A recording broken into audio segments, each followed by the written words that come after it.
Welcome to Tuesday Talks. I'm Seema Kumar. I'm the CEO of Cure.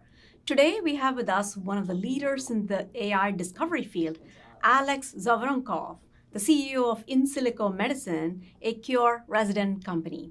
Alex will discuss with us his latest clinical research results, new products in the pipeline, and how his company is using generative AI to shape the future of medicine. Alex, welcome. Welcome back, I should say, to Tuesday Talks. Thank you, Seema. It's a great pleasure to be with you again, and we're a proud resident of the Cure, I think one of the first ones. And as you can see, we're progressing, continuously improving, and now we're probably at the very top of our industry. Wonderful. That's great to see. We're always very proud of our residents, and it's nice to see you grow and flourish. Now, over the past few months, one of the hottest topics in the biotech community has been the power of generative AI, especially in drug discovery. Can you explain how it works in drug discovery? What does generative AI look like in drug discovery? Sure. So first of all, we are in generative AI for multiple years before it got hot. Our first generative AI paper was 2016 for generation of novel chemistry with the desired properties using generative adversarial networks. Generative AI, to put it simply, it's a form of AI imagination, which allows you to create new synthetic data or objects with the desired properties. So you can instruct an AI system to produce either synthetic biological data or a drug with the desired properties, and it will do it for you. So to get there, you need to train AI on massive amounts of real data and also reinforce it with feedback. So we utilize what is called generative reinforcement learning, where AI generates content and then either human experts or other AI systems evaluate that output and compare it to ground truth. And then either reward or punish the generative systems. So over time, they build up the capabilities and produce really high quality results. So what it means for drug discovery, for example, if you are designing a molecule from scratch, think of it as instead of looking for a needle in a haystack, you create a bunch of perfect needles and then select one of the very, very perfect ones. For your application. So in the context of drugs, you would create a molecule that is not only drug-like and hits your protein target of interest, but also is safe, doesn't hit any other proteins in the body or hits them weakly or maybe with additional beneficial effects. It can be orally administered, doesn't get degraded by the body, doesn't cross-react with other molecules, and also is fast and easy and cheap to make. So there are many, many parameters that make a good drug, and AI can come up with this multi-parameter optimization problem, solution to that problem, that produces the perfect molecule out of all of those parameters. That's, put it another way, you could say you create a wish list for the ideal drug that you want. It has to have all these qualities, the perfect drug to treat a particular, condition. And then you tell the generative AI system, okay, this is my wish list for what I want in the perfect drug. And it scans all the available data. It has learned already. It's now robust and it can produce something at least that is a starting point. Correct. But sometimes that starting point is good enough for you to take as a patient. You just don't know, because in order for you to validate every one of those properties, to check if all of these items on the wish list are experimentally confirmed, you need to spend sometimes years and sometimes even decades, because some of the experiments are very simple. You see, okay, well, in a petri dish, you can very quickly see if you kill specific cancer cells or produce a certain biological effect. Or if it's safe in a mouse, it can take you maybe like a few months, right, to synthesize enough molecule and test it in a mouse. But if you want to go and test it in a human being, and especially in a patient, and demonstrate efficacy, it might take years. That is why what we have just recently announced with a phase 2 readout, phase 2A readout, is so extraordinary. And I don't know of any other companies that has achieved that goal, because it does take you years, even though you compress the timelines. Usually to do what we have done with generative AI, in a traditional paradigm, it would take you maybe 8 years, maybe even longer, considering the novelty of the biological mechanism that we're going after in that specific disease context. But we did it under 5 years, approximately within 5 years. And even though it seems like an extraordinary achievement, you shaved off 2-3 years from the discovery cycle, but you actually need to be extremely lucky at many iterations of testing, right? So when you're trying to check those properties on your wish list, sometimes the drug would fail, 3-4 years in the game, and everything that you've done before that is wasted. Yep. So you need to ensure that your generative AI is so good that when it produces this quote-unquote starting point, the starting point is good enough to go all the way. And if it's not good, you are going to waste hundreds of millions of dollars. Yeah. So the good news is that, at least what we can see now is that it's a potential for it to do better and better and better. And the more data and the more learning it has, it can still produce, better and better starting points. Now, at InSilico, you've built an end-to-end AI platform, right? So what is that end-to-end AI platform? How does it work? So end-to-end means it goes through every step of drug discovery and development. So many companies focus on just one step. They go after, let's say, a question, what drives a specific disease? Like, how do I catch that criminal that is causing the problem in my body, patients' bodies? And that is a target discovery problem, mostly focused around biology and clinical data.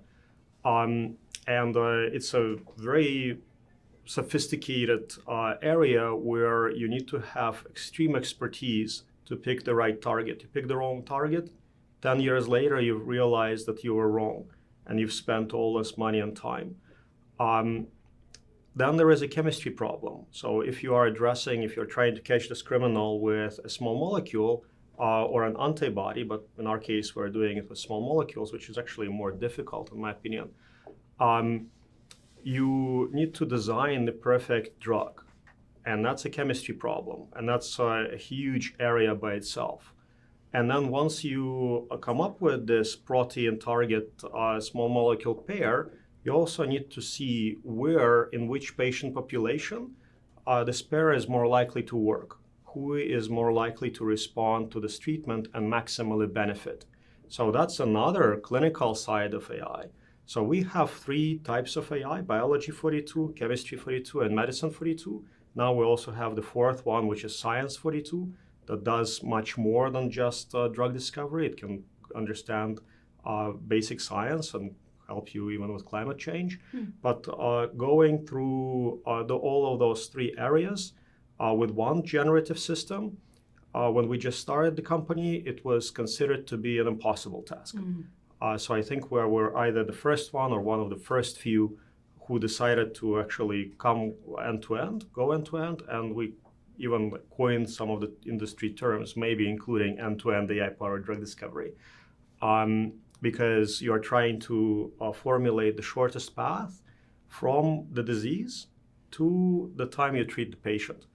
And AI finds the best target, the best molecule, the optimal patient population that is likely to respond, and then you just need to trust its guidance. So imagine that it's Google Map from 0 to clinical approval, and you'll just have to follow. So in our case, we started going end-to-end in 2016, and many investors were very cautious. They were basically saying that, look, just focus on one thing, and you are going to be great, right? And we're going to give you a lot of money. And we said, well, sorry, we have to go end to end. So that's why end to end, when you have one system that rules the entire and runs the entire drug discovery and development process, it's very rare, and it's very rare for it to work. That's great. So how many compounds are in your pipeline that have come through this process of end-to-end drug discovery and, all the way through the 4 platforms together? Sure. So we have over 30 therapeutic programs in our pipeline. That's a lot. That's comparable to a big pharmaceutical company. 9 of those programs, they have reached human clinical trial stage. We actually, before that, nominated 19 preclinical candidates. Preclinical candidate is one stop before human. And 2 of them went into phase 2, and 1 just completed phase 2A with good safety and tolerability and dose-dependent efficacy, which is, I cried. That's fantastic. I mean, that's your exciting news, right? Yeah. You announced that news this month, and you announced the results from this phase 2A clinical trial. And it was for what indication was that? Idiopathic pulmonary fibrosis? Correct. Yes. So we've identified a target that is potentially pan-antifibrotic, so it targets all kinds of fibrosis. It's also, in our research, is one of the highest scoring targets for aging in general. So we were looking for as broad of a biological process as possible, and I don't think anything is as broad as just aging, right? Because all of us have it, regardless of who we are, where we are, whether we have other diseases. And that target was purposed towards idiopathic pulmonary fibrosis because we wanted to demonstrate that it's actually a very broad spectrum target. The reason why it's called idiopathic means unknown origin, yeah. And it's a very diverse disease. So if it would be very easy to pinpoint why it happens, it would not be idiopathic. So you really want to find something that works for as many patients as possible and benefits as many patients as possible within that disease subtype. And we've done that. And now we do see positive efficacy in IPF. However, we think that we can go broader than that. So we first tested this drug in healthy volunteers. So I wanted to demonstrate that it's safe. And now we show longer-term safety with regular administration in patients. And those patients are also reasonably on the older side. So the average age is over 65 for those patients. So we now see good safety and tolerability, and hopefully it would be applicable to other diseases. So of course we want to go after chronic kidney disease, right? And that's also a disease which is very strongly associated with fibrosis. Fibrosis is one of the core drivers. All of us have fibrosis, and some of us have kidney problems. Not every one of us is going to die due to those problems, but ameliorating those chronic conditions and age-related conditions is one of the goals. And I think that this target might be useful in some of those conditions. Again, it's kind of our current guess. We need to always validate using clinical trials. Yeah. I mean, congratulations on the positive results. And, so you designed the whole clinical trial using generative AI, right? So is this like part 3 of your end-to-end platform?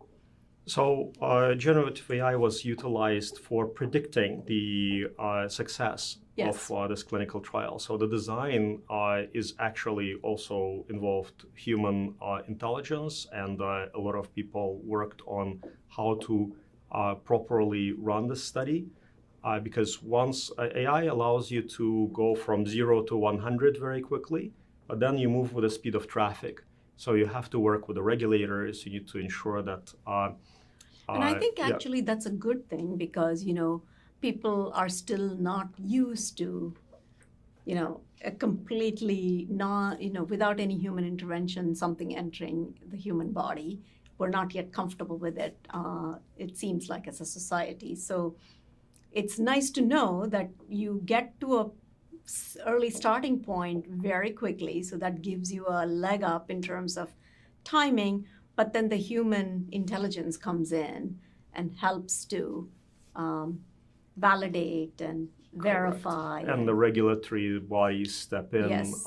In order to ensure that there is safety efficacy in a very regulated manner. So it's rigorous. Yes. Yeah. Yep. That's great. That's great. As you said, you have 31 drugs already in your pipeline, right? But you've also introduced a new AI-driven tool designed to streamline the process of drafting academic papers and other related documents. I think it's called Dora. Now, I think that any of the graduate students and others, and even postdocs and researchers are going to be very happy, maybe, listening to this. So tell me why this helps and how it helps. So one of the reasons why we decided to launch Dora is because we do have many domain-specific AIs that allow you to solve very specific problems in science. So those AIs can go very deep. And now with the advent of large language models, you can reason across multiple verticals, but very often those models do not go very deep. So what we envisioned couple years ago is a system where you've got one big controller, basically a piano master that can play the AI piano, so to speak, or direct an orchestra, and come up with a team of AI agents. Some are more generalist, some are domain specific. Imagine creating a team of scientists out of nothing. Nothing, yeah. And then directing them. And then this team of scientists goes and does its job. So some of those scientists will go and do literature review. Some of those scientists will go and do bioinformatics analysis. Some of those scientists will go and do chemistry analysis. Some of them will do protein folding. Some of them will do docking and many, many other tasks. And then they will come together, bring their data, and another team steps in and starts helping you write it into a big report, so comprehensible to human intelligence. And we thought, well, that's a really nice goal. Mm-hmm. And in some areas, when you lack the data, you can ask the same team of agents to go and generate this data in my lab. So once we've started achieving this capability, we thought, okay, well, now how do we make it even better? And the way to make it better is actually to make it available to the others. And we thought, what is the fundamental human need in science? Is drafting papers. So people just don't like to write, right, very often. And now ChatGPT and other generative tools allow you to write very well. But if you ask them to write a research study, usually it will not be of sufficient quality as compared to, let's say, a team of domain-specific agents performing specific tasks and validated to the level that allows you to produce a phase 2A human clinical trial, validated molecule. Bingo. Yeah. So, and we've designed this system that allows you to go and perform some research yourself, put it in, and the system completes it for you.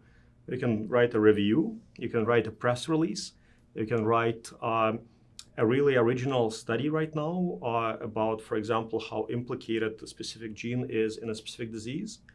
And now we're expanding those templates. Now you can go into aging research. We're planning to do climate tech template. So you would be able to engineer certain approaches to address climate change. And every couple of weeks, we come up with a new concept, turn it into a template. And the template allows you to very quickly spawn a few agents. They perform those tasks and write a paper for you with original references.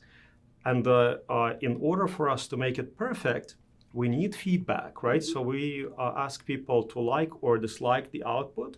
We don't see what they're doing, but we need their feedback to see how well those models and those teams of agents perform for a variety of tasks.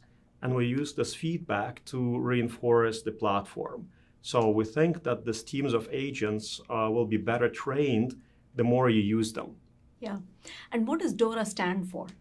DORA stands for Draft Outline Research Assistant. Okay, that's great. So, I mean, you're just sort of breaking a lot of frontiers. And what's next for you, Alex? What's next for me? We always think about what's going to be the next big thing in therapeutics, because our ultimate goal is to produce cures for a variety of diseases. So we constantly hunt for new targets, target combinations, and now even non-targeted drugs. So in the short term, what you should see from us is more software and possibly even our own products in biologics. I'm talking about antibodies, nanobodies, peptides, multi-targeting peptides, multi-targeting biologics. Now we already have the software in the market, but now it's improving and acquiring new superpowers. We also went pretty deep into quantum computing. So that's one of my passions. So we constantly invent and stay at the forefront. So recently we published the first paper, I think, of this kind in the world, where we used the real quantum computer to generate a range of molecular structures with the desired properties. And we used Chemistry 42, our generative model, to very quickly reinforce and filter the good molecules, and then synthesized and tested several, and they worked. So it's a big check mark. Now it's a paper traveling through the peer review process in a major academic journal. So fingers crossed. Good luck on that. Preprint is on the preprint server, so you can have a look. And we're going deep into robotics. So robotics, in 2022, in December, I revealed our first fully automated robotics laboratory for target discovery. It allows you to take a sample and very quickly identify what's driving the disease and even identify a few promising therapeutics. And now we have already close to 2 years of experience with this lab. We hopefully will introduce humanoids for the first time this year. Wow. So experimenting with a few platforms in order to, well, first to give a tour of the lab and maybe also introduce an automated pipetter. So I think robotics is a big thing. And material science. So I am deeply passionate about climate change. So it's real. There is no denial. We see that the levels of CO2 are increasing. And I actually think that the only solution to that is technology. You cannot go around that with conservation. Conservation is important in the short term, but in the longer term, we need to achieve this new capability where we can take carbon dioxide from the atmosphere and reuse it for some other purpose, like, for example, growing food. Because your cells really love CO2. They kind of thrive in it. But when it gets into the environment, it might be pretty damaging. So designing molecules that have very specific affinity to CO2 and some other gases like hydrogen, for example, you can achieve this capability. And I think in the next 10, 15 years, it hopefully will be a solved problem, just looking at the dynamics even within my group. And now we also created a consortium for generative AI for CO2 capture. And we're now inviting other groups. So if anybody is watching, please go to insilico.com/sustainability and join the consortium, contribute the models, contribute the benchmarks, contribute the data. And we really want to advance material science. So when you say material science, what do you mean? For carbon capture? So material science, those drugs that we create using AI, those are also form of materials, because if you put them all together, you will have a tablet. Yeah. And with our approach, you can design molecules with the desired properties that could be combined into materials. And some of those materials, like metal-organic frameworks, for example, can be purposed towards multiple tasks. One of those tasks is CO2 capture, hydrogen storage. We are also going into design of new materials for all kinds of applications. For example, we also look at materials longevity. We are, of course, deeply passionate about human aging. That's why we exist. But we're also realized that everything has age. So your clothes also have age. And imagine that you can produce a material for your clothing that will last, let's say, a decade. In this case, if you are not into kind of hardcore fashion, you can just wear one thing for 10 years, right? And have it in your wardrobe. And imagine that that thing that you are wearing is also easy to clean and has other properties, like, for example, special compression. So it takes care of your body. It's good for your skin. And has many other properties, maybe antibacterial properties, repelling insects, right? Yeah. So that would be an ultimate achievement. Think about materials that degrade very quickly, right? So imagine that you are into fashion and you want to have materials that degrade within, let's say, a month. Then you just wear it a couple times, put it into water, and you don't have that material anymore. So there is a lot of new things to come, and I'm most excited also about, obviously, as at Cure, we're excited about new cures, but we're also excited about the fact that we can actually do something for climate change. Right now we're focused on mitigation strategies, but there is an opportunity to actually change the game. And so, my final question for you is. What does Cure mean to you? Cure as a building, or Cure as an ecosystem, or Cure as a therapeutic outcome? All of it. So, of course, well, if we are going to go into the word, into the meaning of the word, for me, the cure would be absence of disease. Mm-hmm. So the best cure would be not to have a disease. And that's why we're going after aging. So at one point in time in human history, we will reach a point where we don't need to get diseases. And hopefully we won't need to get into the state where we lose everything gradually and die. So I think that until we solve aging, we will never be free. And cure means freedom. Cure means living without disease and without the burden of having a short life.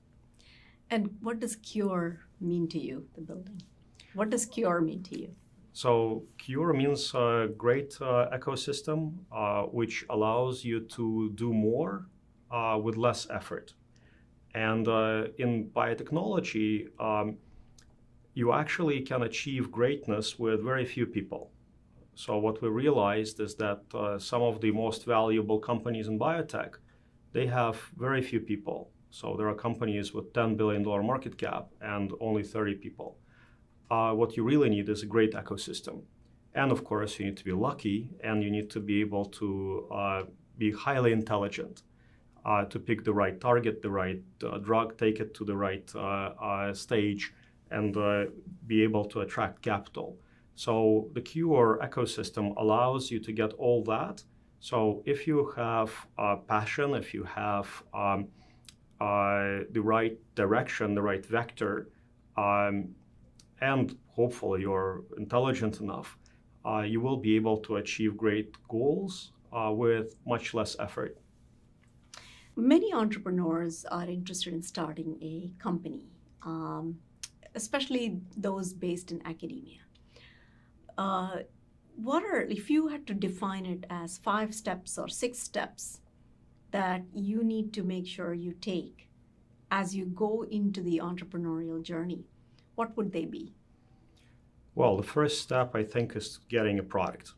Because if you don't have a tangible proof of concept, that is more likely to become a drug, you should stay in academia and wait until you're ready to commercialize. Because if you go out too early, you are just raising for an academic project, and the probability of failure is going to be very high. When you step out of academia and decide to do business, you need to work at a different clock. The speed is everything, right? So you're running against the runway, and the runway is usually very short. So you need to be prepared to move fast, and the better product, the better the starting point you've got, the higher the chances of success. Second, make sure that you get the right team. So if you try to co-found the company, found a company with a bunch of people, that introduces a huge risk because many of them will leave. So make sure that you really are there for a long term and come up with the team that will be with you, and ensure that the terms of those agreements are very well defined. You also need to find the right investors. So the more experienced biotech investors you find who have done that many times over, the higher the probability of success, especially for the first one. And come to the cure, because it actually provides you with the ecosystem to address all of those needs. It's one of the very few places on the planet where you've got capital in one place, you've got resources, you've got labs, you've got the ecosystem, and you can meet all the great people, and you're also in the right place in the right geography to achieve greatness in biotech. So it's not a bad idea to become part of the Cure experience. Start coming to conferences here, to seminars, meet people, meet the mentors, and start getting to the product. Without the product, you probably will fail. Well, thank you so much. Really, really appreciate your taking the time. Thank you, Alex. Thank you so much for joining us and for all your great work. Really appreciate you joining us on Tuesday Talks. Thank you, Seema. Great to be with you here. Yeah. And thank you all for joining Tuesday Talks. See you next Tuesday.